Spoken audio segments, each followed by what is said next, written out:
வெற்றிவேல் முருகனுக்கு அரோகரா. அள்ளி கொடுப்பதில் வல்லமை பெற்றவன் அப்பன் பழனியப்பன்.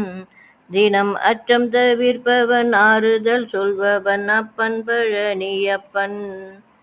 கள்ளம் கபடம் இல்லாதவர் தம்மிடம் காவலில் நின்றிருப்பார். அங்கு கால்நடையாய் வரும் மானிட ஜாதி கண்டு களித்திருப்பான். துள்ளி வரும்படி வேலுக்கு மேலொரு ஜோதி பிழம்பும் உண்டோ? அந்த சுப்பையன் போலொரு அற்புத தெய்வத்தை சொல்ல மொழியும் உண்டோ?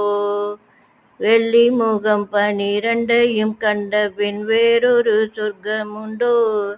ஆண்டி வேஷத்திலாயினும் வீரத்திலாயினும் வேலனை வெல்வதுண்டோ? வெற்றிவேல் முருகனுக்கு அரோகரா.